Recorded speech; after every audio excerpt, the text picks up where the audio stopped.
technologies. Session 8, Voice of the Next Generation. On October 23rd to 24th, 2020, for the 16th South China Sea Conference in Halong will continue its mission. Everyone, Excellencies, Ambassador, distinguished guests, ladies and gentlemen, welcome to Halong and welcome to the 16th South China Sea Conference hosted by the Diplomatic Academy of Vietnam. And our conference will be commenced with the opening ceremony, and per traditions, it is my honor to invite Her Excellencies Ambassador Phạm Lan Dung, Acting President of the Diplomatic Academy of Vietnam, to join us on stage and deliver the opening remarks. Ambassador Dung.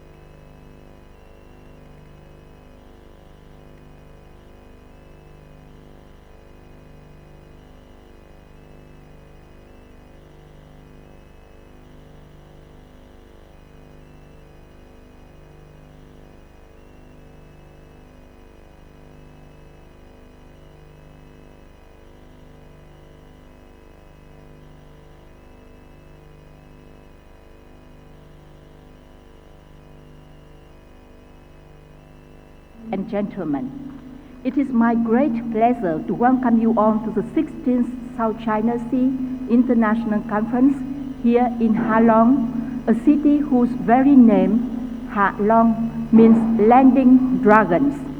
I would also like to extend a special welcome to those joining us virtually. Your participation is just as valued, and we are very delighted that you can be with us from afar. According to legend, dragons once descended from the heavens to protect this land, creating the thousands of limestone islets that now rise from the bay like emeralds scattered across the sea.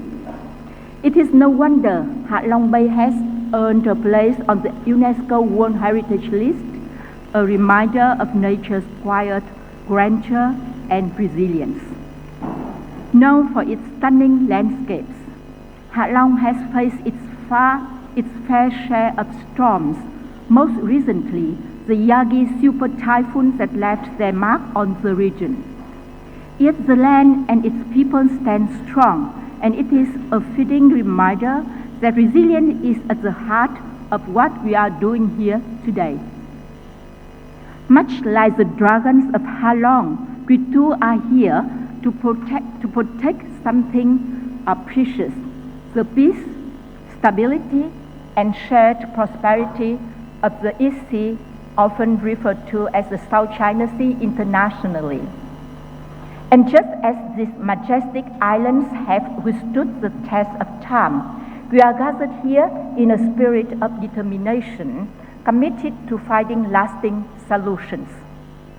This year, we are privileged to host over 40 keynote speakers and panelists from more than 23 countries and welcome over 280 on-site participants, including diplomats, scholars, experts, and officials, and many thousands of audiences more from online platforms. The breadth of representation at this conference underscores the urgency and importance of our discussion as we confront the complex and evolving situation in the South China Sea. I would like to take a moment here to recognize our exceptional cohort of young leaders.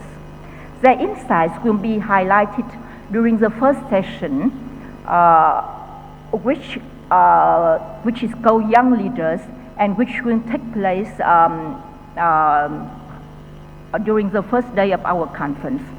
This feature has become and will remain a cornerstone of our conference series, our investment into the future.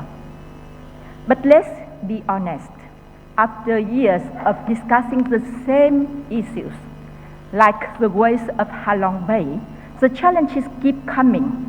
Territorial and maritime disputes still cast their shadows. Tensions and violence remind us of the region's volatility, and militarization threatens to stir the water further. Despite countless efforts to manage it, as a point of contention, the South China Sea continues to dominate the headlines. Sometimes the complexity of the situation can feel as endless as the number of limestone formations in Ha Long Bay.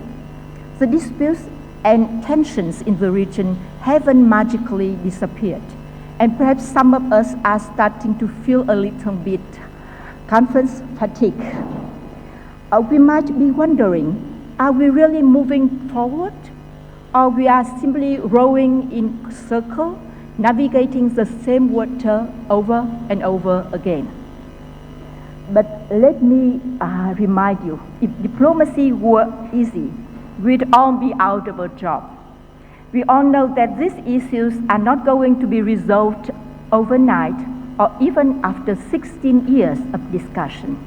But that's exactly why we are here today, because we believe in the power of dialogue, in the necessity of keeping the conversation going, and in our collective ability to inch towards solutions, however slow that progress may seem. Just as these islands continue to stand firm against the tides, so too must we remain unwavering in our pursuit of peace and diplomacy. The truth is, progress in diplomacy and peaceful settlement of disputes is often like shaping stone. It takes time, persistence, and sometimes a bit of humor and imagination to keep us all afloat. In addition to our main sessions, this year's conference also featured 9 substantive sessions and a range of exciting side events, namely the Southeast Asia Dialogue, Young Leader Program, and the live commentaries. These platforms provide an opportunity to expand our cooperation and build bridges, not only within the Southeast Asian region, but also with our friends across the world. After all, when it comes to diplomacy and dialogue, the more partners we have rowing in the same direction, the better it is. So while we may not have all the answers yet, I firmly believe that every conversation, every shared insight brings us closer to the peaceful resolution we seek. Like the slow but steady tides that have shaped Ha Long Islands, we too are making progress, even when it sometimes feels imperceptible. And who knows, perhaps like the legendary dragons, we will leave a lasting impact on this region. On behalf of the Diplomatic Academy of Vietnam, I want to thank every one of you for your dedication, for showing up year after year with hope and determination. Your presence here is a reminder that even in the face of seemingly unmovable challenges, we continue to press forward. Our heartfelt appreciation also goes to our dedicated partners, including Vietnam Lawyer Association, Foundation for East Sea Studies, Petro Vietnam, the Konrad Adenauer Stiftung, the British Embassy in Hanoi, the Australian government, the Embassy of Canada in Hanoi, the European Union, the Expertise France Group, and the Germany Development Corporation. Your unwavering support continues to elevate our international conference series as a prominent platform for dialogue and cooperation in the region. A special thanks also goes to the local government and people of Quảng Ninh province for their welcome and invaluable support, which truly enhances the spirit of our discussions. So, welcome to Ha Long, and may this conference, our 16th voyage, bring us closer to charting a course toward peace and stability in the South China Sea. May our efforts here bring us closer to the day when we no longer need to gather for the 50th or 60th edition of this conference. But just don't quote me on that just now yet. And thank you so much. for your attention, and let's enjoy the journey. Thank you so much.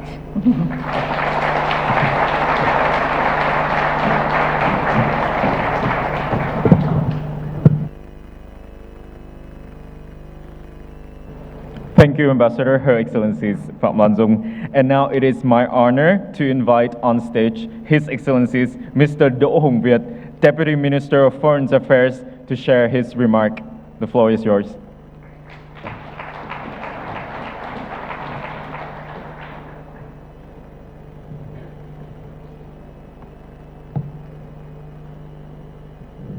Dr. Phạm Lan Dung, Excellencies Lê Hải Bình, Bùi Trường Giang, Honorable Catherine West, Niklas Kvarnström, I hope I got your name right. Welcome to Hạ Long. And Pa Arto, thank you for joining us online. Excellencies, ambassadors, distinguished speakers, participants, dear friends. The world today is at a profound inflection point. The shift towards a multipolar world is no longer an abstract academic debate. It's an unfolding reality that is shaping the world in ways that remain uncertain and, if not properly managed, could be disastrous. Trust in established institutions and norms is running a deficit. When faith in multilateral frameworks is running short, we can expect that unilateral measures will prevail, disregarding the interest of others and of the global international community. This has also narrowed the space for dialogue, for diplomacy, for cooperation, and pushing defense and deterrence to the forefront of national strategies. The world is becoming increasingly polarized, with rights and wrongs, with truth and falsehood being blurred and confused. Multiple and oftentimes opposite facts and stories are being presented. Somehow, fact-checking is now becoming a thing. Competition amongst major powers today is not merely over resources, territory, or maritime space, but and not just for dominance in trade, technology, or military capabilities, but also, crucially, for control over ideas and visions that will shape the future international system. It is also a battle for the minds, a struggle over narratives. This battle for the minds is not new here in the South China Sea, a maritime sphere of strategic geopolitical importance in the Indo-Pacific region. Competing narratives by the parties provide incompatible accounts of almost every development and incident. And these competing narratives have intensified competition and threatened to further destabilize the already fragile hotspot, at times driving it to near boiling point. It is in this context that I believe that the DAV selection of the central theme for this year's conference, Navigating Narratives, Nurturing Norms, could not be timelier. Indeed, we are presented with important questions. Are the foundations of these narratives solid? Do they rest upon universally recognized values and norms? How can we navigate competing narratives to stand our ground and maintain peace and clarity of mind? In the same vein, how can lesser powers and ASEAN member states stay the course, sustain their national vision and narratives, and retain strategic autonomy and regional resilience? Like a navigator needs a lodestar to find direction, we need established rules and principles and nurtured norms to anchor our policies and actions. Adhering to universally recognized rules and norms is the cornerstone of global peace and stability, as it provides a common framework for nations to resolve disputes peacefully and cooperatively.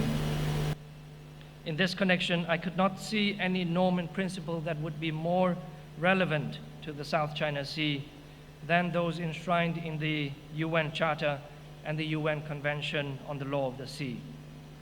As we commemorate the 30th anniversary of the entry into force of UNCLOS, this important milestone provides an opportunity to reaffirm its significance as the comprehensive legal framework within which all activities in the oceans and seas must be carried out, and the basis for national, regional, and global action and cooperation in the maritime sector, and that its integrity needs to be maintained.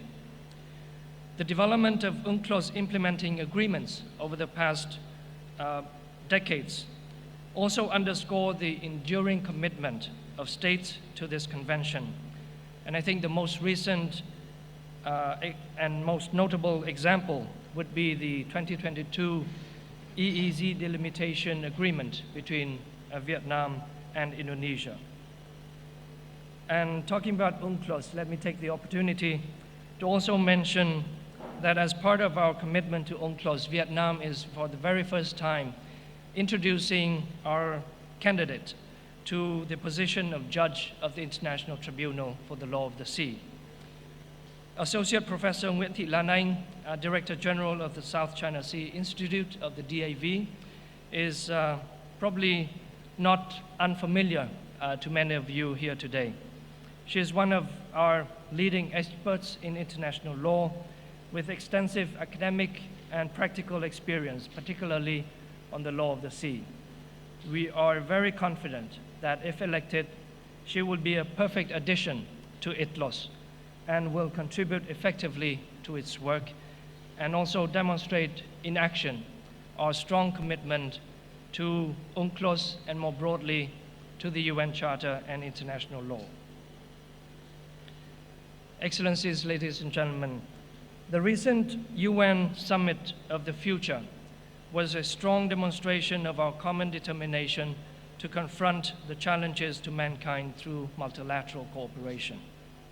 Speaking at the summit, General Secretary and President of Vietnam, Excellency Tô Lâm, underlined that, quote, strengthening solidarity, cooperation, and mutual respect is essential, and that we must uphold international law and the UN Charter, resolve disputes through peaceful means, and that the UN and regional organizations, including ASEAN, must lead in advancing cooperation and coordinating efforts to tackle global challenges.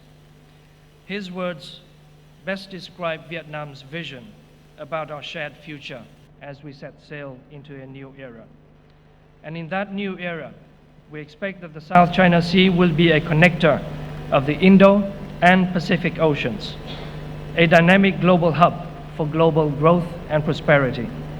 It should avail itself as a critical link in the global supply chain, a cultural intersection where civilizations meet, and a bridge among the world's centers of influence. ASEAN should be entrusted and utilized by all to serve as a caretaker, an honest broker, and a handler of many aspects of such connections and interactions. Because we believe that ASEAN's principles of openness, inclusivity, transparency, and respect for international law should benefit all parties and threatening none.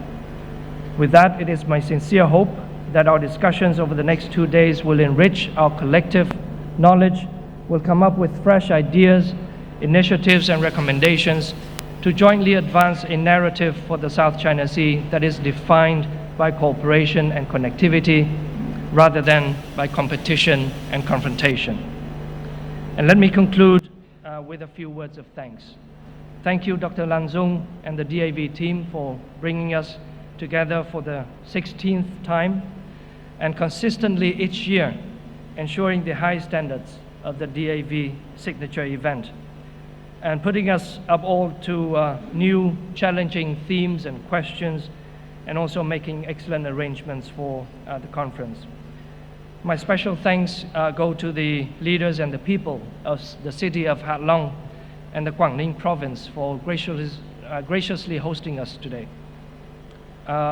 You may know that this city was just over a month ago hit very hard by one of the strongest typhoons in history.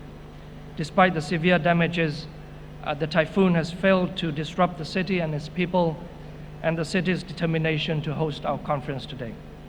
And last but not least, of course, thanks to all of you, dear participants, for descending here in Hạ Long, the land of the descending dragons. With your wisdom, with your experience, with your determination to jointly make the South China Sea a sea of peace, stability, and shared prosperity. I hope that you will have some enjoyable days and sessions here in Hạ Long, both professionally and personally. I thank you very much.